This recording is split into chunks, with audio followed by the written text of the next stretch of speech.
This is Dr. Charles Parker, and you're listening to CoreBrain Journal.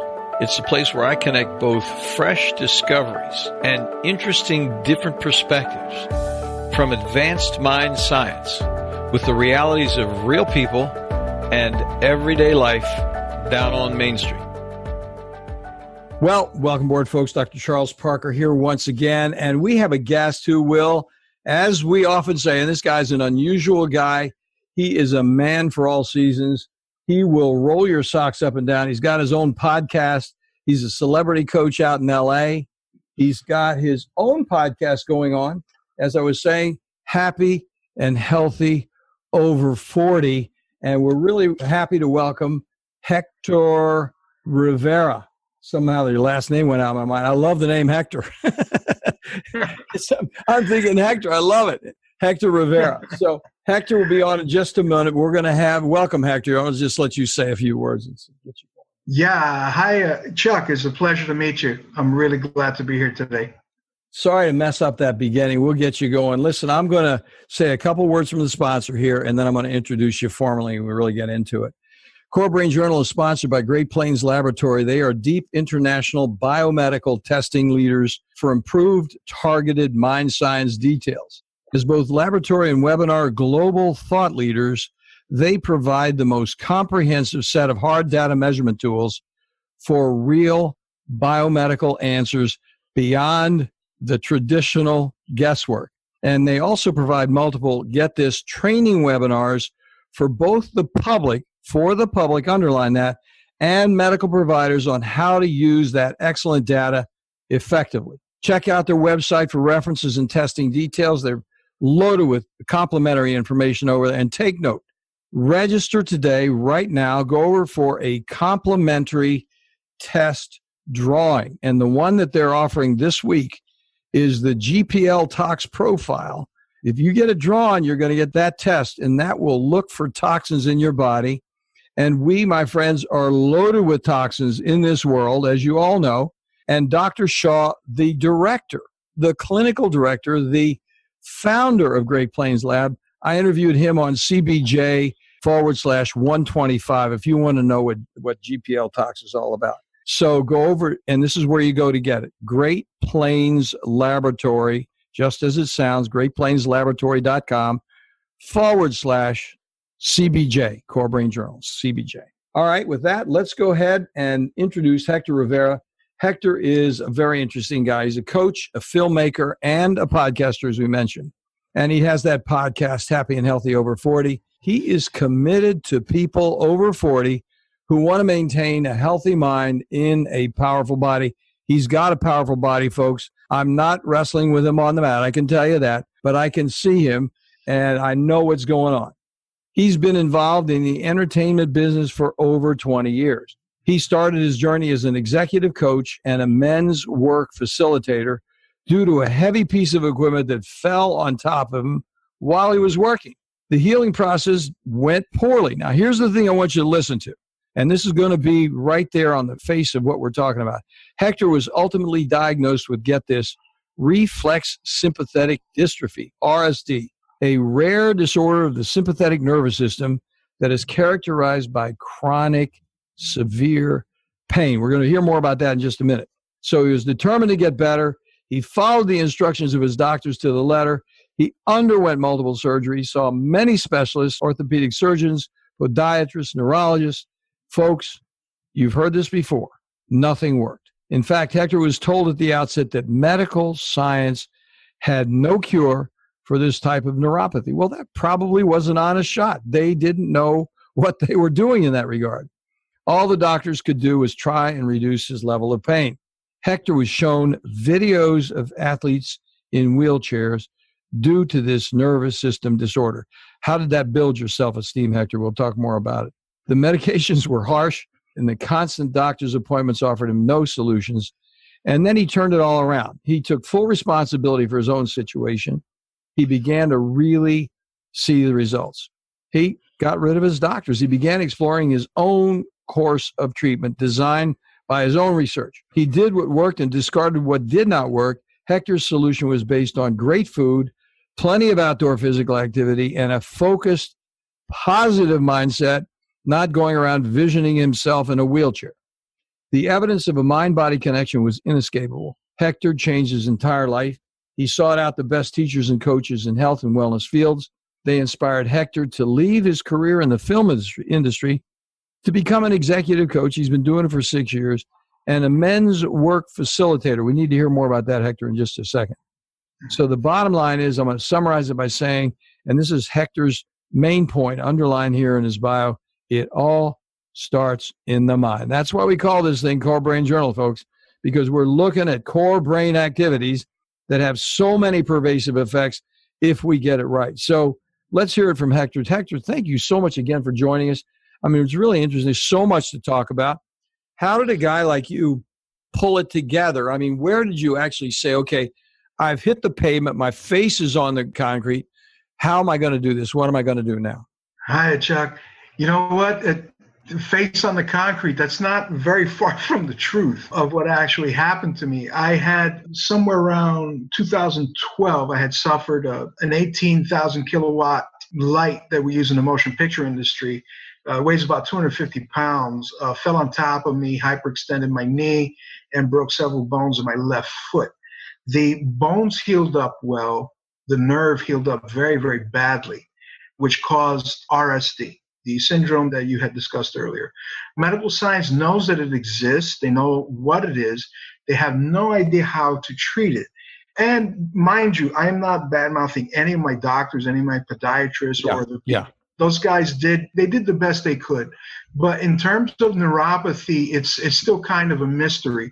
And RSD is such a rare illness. There's not enough money in it for research, unfortunately. They can't properly do a lot of the research based on the clinical trials and what have you. It's very costly, and it's too small a portion of the market, which I actually get. I understand that. Yeah. They wanted to do continued surgeries on me, what have you.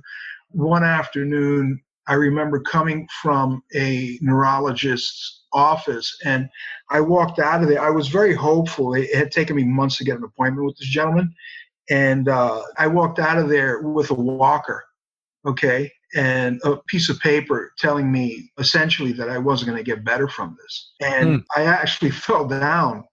Fell down in the walker. Oh my God. I fell down in the parking lot because I didn't set up the walker properly. Oh my God. And so I ended up falling down. And this is an athlete falling on a walker. Oh my gosh.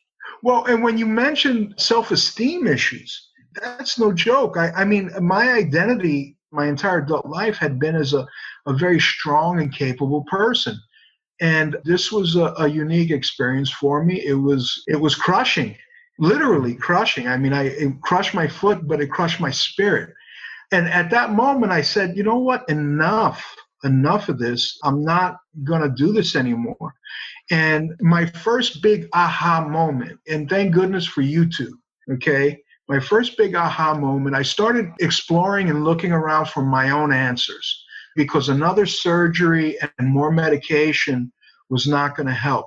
I mean, RSD is a serious illness. They actually, if you're very, very sick from it, if you end up in a wheelchair, they will put you on a cocktail of something like Prozac, methadone, and some type of opiate. And it doesn't really, gabapentin is another medication which didn't work for me, or the doctors actually forget to tell you to cycle off of it. And you're supposed to cycle off of it. And all it did was just make me very irritable. I was angry all the time. It was awful. Well, let me stop it right there. I'm going to tell you, one of my favorite things, I'm sorry to interrupt you, Hector, but just hit a button for me, and that's Prozac, okay? So when you put Prozac with those drugs right there, Prozac interferes with the metabolism of painkillers. So what it is, they build up on you. So then what happens is you got a Prozac problem and you got a painkiller problem. And what happens is then you can get toxic on that combo. And if they're doing that, that is something they should not be doing. I'm telling you that right now. I've got several different videos on YouTube myself about Prozac and interaction with psych drugs. It's a major problem. So if you give an amphetamine, for example, you and I offline were talking about ADD. If you give an ADD medication like Adderall or any amphetamine product, Adderall, Vyvanse, any of those guys, with Prozac or Paxil. Paxil's another big one. it Yeah. backs them up. They close that pathway in the liver and the person gets toxic on the amphetamine. Same thing happens with opiates that run up through 2D6, cytochrome P450, 2D6. End of that conversation. I'm sorry to interrupt you, but I just thought, so that would be an additional thing that got you more, as they say in the street, screwed up. Because, you would have more problems with all that going on. Sorry to interrupt. Go ahead. No, that was incredibly informative. I didn't know anything about all of that. They had suggested Paxil to me, and all of my doctors, I'd walk in there with just absolute hope in my eyes. I couldn't sleep. I was incredibly depressed. And my first big aha, as I had mentioned earlier, was when I found something called phantom leg syndrome. Okay. And the physical therapist for the VA, I believe, had started a thing called mirror therapy. And what is that? That's when you hold a mirror up in between. If you've lost a limb, phantom limb syndrome is where you can still feel the leg. Yes. Okay. And let's say your foot itches or something like that. It'll drive you out of your mind because you're trying to scratch an itch that doesn't exist. And it'll drive you crazy. So what the physical therapists at the VA had done was they would hold up a mirror in between the phantom leg and the healthy leg. And they would have you do exercises with the healthy leg. And after a while, it would relieve a lot of the pain and stress because you're only seeing the healthy leg in the mirror. So it tricks your mind into thinking that phantom leg is working. The phantom leg is working. That's totally interesting. Yeah, and it was, you can imagine how interesting it was to me. I felt like I had electric lightning bolts running through my leg, running through my foot all the way up to my spine. It would drive me out of my mind. So I got a box large enough to put my foot in, and I put like a 1 foot by 1 foot mirror, like a mirror tile that you can get at Home Depot or something like that. Yep. And I stuck it on the side of the box. Okay. And then I started doing the exercises that the podiatrist had given me, which I was never able to do prior to that. Like where you scrunch your toes together, you spread your toes, you try to pick things up, marbles and stuff. So I started doing that with the healthy foot, looking at the healthy foot, exercising with both feet. And after about 5 minutes of this, and it was very painful at first, but the pain went away after a few minutes, and I was able to use my injured foot, which was my left, more successfully. And it was a mind blower. And right then at that moment, I had decided that I was going to be well, that I was no longer going to be sick. That's a big issue, especially when you have doctors showing you videos of baseball players in wheelchairs. I'm telling you, you're going to be this way the rest of your life. And this is how it's going to be. I'm going to look that up on YouTube. For those of you guys who are listening in the car, I'm going to look that up on YouTube, and I'm going to put a YouTube video on this show notes on phantom leg mirror. I'm sure I can find it if I do a little bit of looking around. If you could find it, I could find it. And I'm going to put that right on your show notes so a person can come in there and see what's going on. Yeah, that was like the big aha moment. The next great big aha moment was I did a lot of soul searching. And that's how I got into the whole coaching field. To answer your question about how I got into the coaching, I had sought out self-acceptance. I wanted to accept my situation as it was and be able to, in order for me to persevere, I needed to accept where I was at. And in searching out these coaches and these people, I came across a gentleman by the name of Mark Sisson and his wife, Carrie Sisson. The Sissons, I owe them a great debt of thanks to them. Mark is leader in the paleo movement, and he essentially taught me that food is medicine. So I just went about changing my diet. And I didn't believe him at first. When I first met him, I was like, who is this guy? He's telling me I've got inflammation throughout my body. He's not a doctor. He's not an orthopedist. My doctor says I need another surgery, and this guy's telling me I don't. Who is this guy? And then I found out more about who he was. And his wife was my coach for about a year and a half and almost 2 years. And I remember, and now think back to that moment where I fell in that parking lot. About a year and a half, 2 years later, I called Carrie, my coach, Carrie Sisson, from a hiking trail. here in Los Angeles. Oh. And I got to the top of this hill, and it dawned on me. I mean, I had not really thought about it up until that point, but it dawned on me. I said, and not only did I walk up that hill, I ran up that hill, Chuck. Wow. And I called her up. I was in tears. I said, Carrie, I can run. And she was like, yeah, I know. You've been doing really well. And I said, no, Carrie, I can run. Mm-hmm. And she got it, and she understood. And I was alone, but I wasn't alone. And so I owe them both a great debt of gratitude. A lot of the changes that I made were very difficult. I helped people to overcome all of their issues in terms of their belief system. And so many times, I can't is like some of the most detrimental things that you can tell yourself. And I change I can't into I can. Mm-hmm. And many times it's I won't. So you have to figure all of that stuff out, and you have to work with people through that, and you have to be very patient. But this is what you and I are both involved in. Both of us as podcasters are doing this, because there's what's going on is there's also I don't know. I know there's no way. And then there's education, which, hey, maybe there is a way. Let's crack that door open. Let's let a little light in the tunnel here. And maybe I can at least entertain the possibility that that's why it's great talking to a guy like you, because you've been down on the pavement and you're up there running in the mountains outside of LA in a relatively short period of time. And you're not going to die in a freaking wheelchair. That's it is a big deal. And it was one of those moments when you realize, or I realized, that the human body is not designed to be sedentary. We are designed to be active. If you really want to take a page from Mark Sisson's book, in the Paleolithic period, 10,000 years ago, we were designed to walk. We walked everywhere. We no longer do that. We sit in cars. We sit in front of the TV. We sit at work. We're far too sedentary. A couple of advantages that I had early on when I decided to make this change for myself was, number one, the actual film business taught me to be resilient.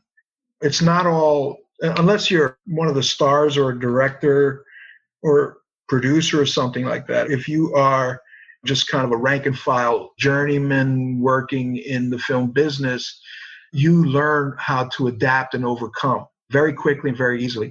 Also, by the same token, martial arts. I had been a martial artist my whole life. So again, you learn to adapt and overcome whatever obstacle comes your way. And I had a couple clients tell me I can't do that. I can't bend down to pick that up. And I say, well, okay, here's $100, $100 bill, and throw it on the ground in front of them. Like, you can keep that if you can bend down and pick that thing up. If you can figure out a way to get yourself on the ground, put it in your hand, and stand back up. I've yet to find a person that doesn't find a way to do that.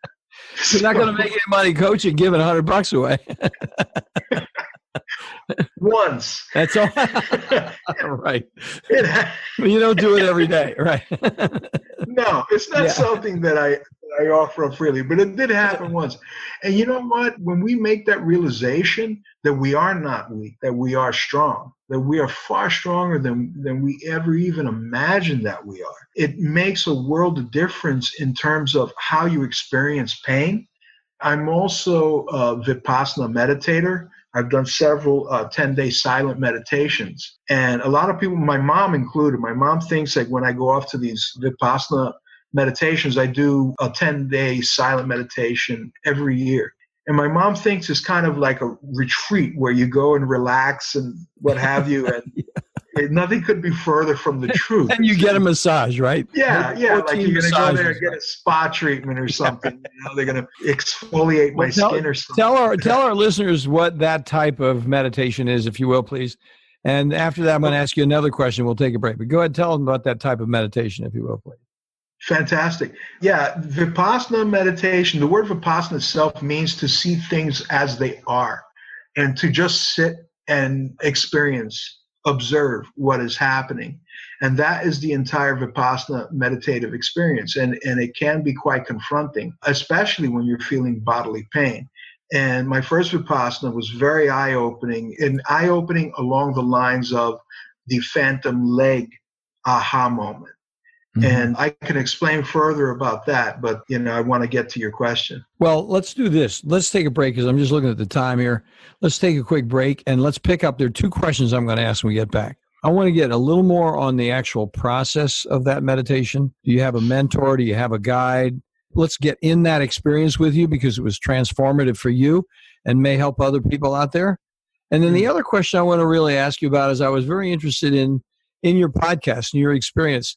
People that have taught you things on the podcast. I know it's been such a pleasure for me talking to people like you. What would you say was outstanding about your podcast? Oh my gosh, this guy made a point that I really hadn't thought about that was really helpful for me. So we're going to take a quick break, folks. We're going to come back and ask Hector those 2 questions. We'll be back in just a moment.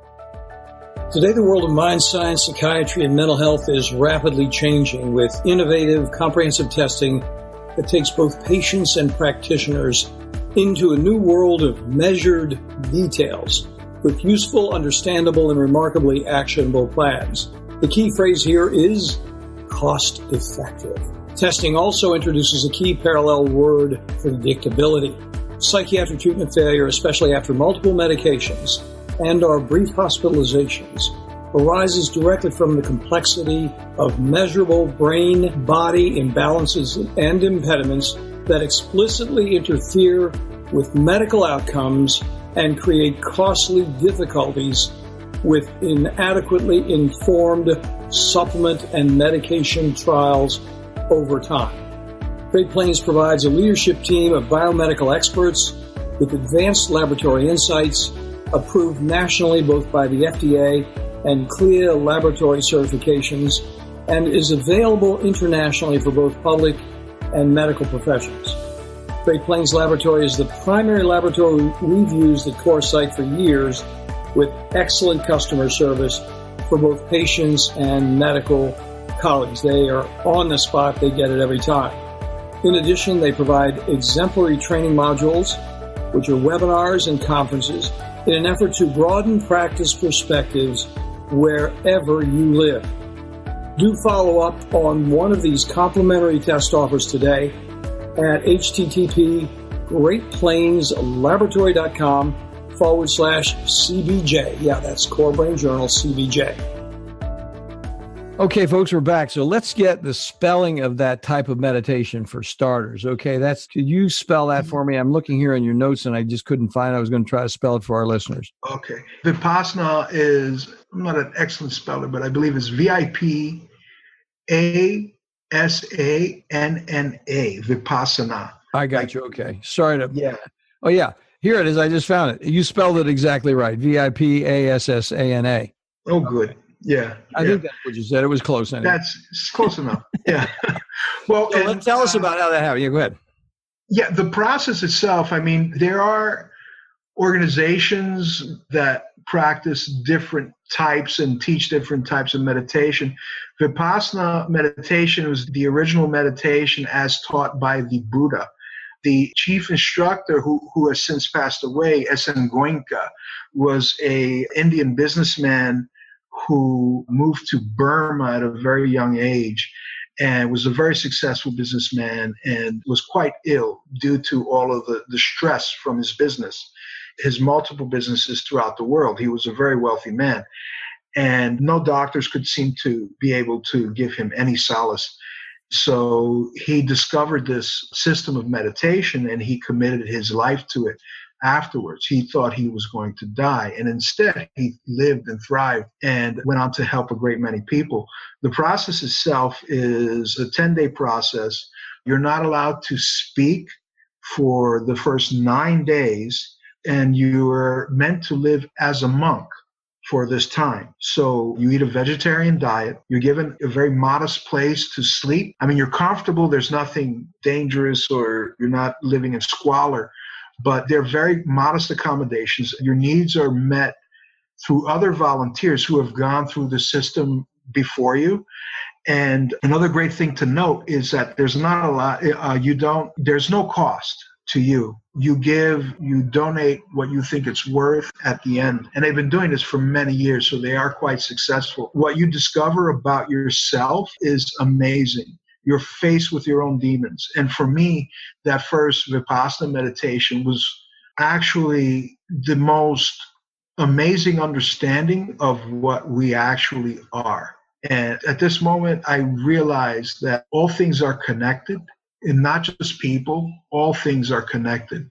And if you really pay close attention, we are an absolute universe.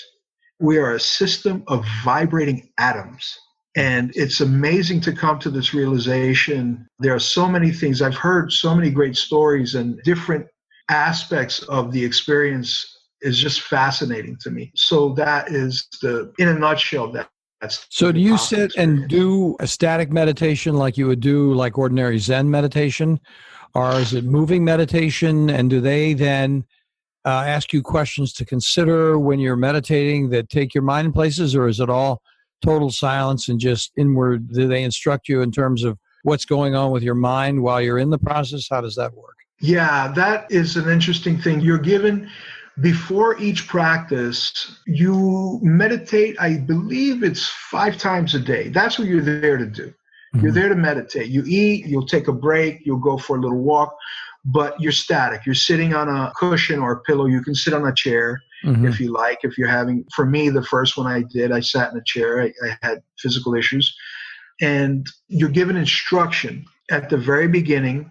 You're told what to do at the very end.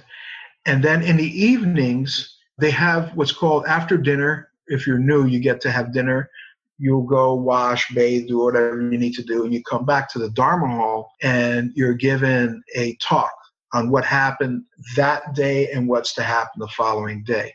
Oh, yeah. So it's very well presented. Well, that sounds it sounds like a lot of fun. I mean, I never did any formal training like that myself. I did, and I haven't done it for a long time. I practiced Zen meditation for a long time. I did the martial arts.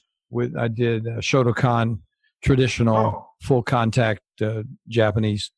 And I had a guy that was from a 7th generation samurai family. So he was serious. He fought with the emperor in Japan. So he didn't fight the emperor, but he was fighting in the alongside home dojo over there. So it was a lot of fun. I did that. It was very interesting. It was very developmentally positive for me.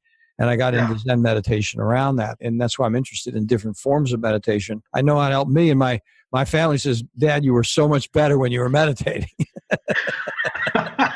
Isn't it the truth, though? I mean, could you stop meditating again? You're a little bit weird right now, man. Yeah. And it's such a great reset button. Another great reset is just being out in nature and exercising outside, being outdoors. It's one of the most important things I can do today for just hitting that reset. Like, as you said, when your kids say, hey, Dad, you're a little bit out of control. Yeah. You know, right now. That's what families are for, They tell you like it is. So then ask this other question, because you have I want to guide everybody over to your podcast because you have some interesting topics over at the Happy and Healthy podcast. So it's Happy and Healthy over 40, but I would say over at the podcast. But there's some other topics that Hector was talking about there. And I am interested in the martial arts. We touched on it a little bit here. But let's talk about the Brazilian Jiu-Jitsu guy that helped black belt Mike Radel beat a heart attack. I mean, let's talk about that a little bit. That sounds like that was instructional for you. We've only got about 10 minutes left.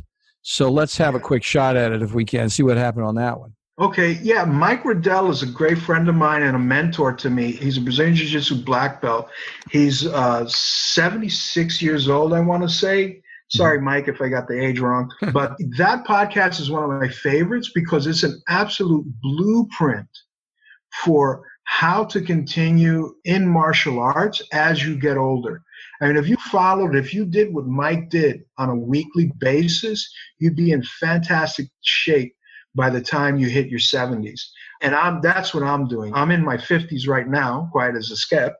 And I'm just doing what Mike does. And you find great training partners that are around your age. You have nothing left to prove, and you just want to stay on the mat and stay healthy and keep a clear mind and a powerful body. As that's my tagline.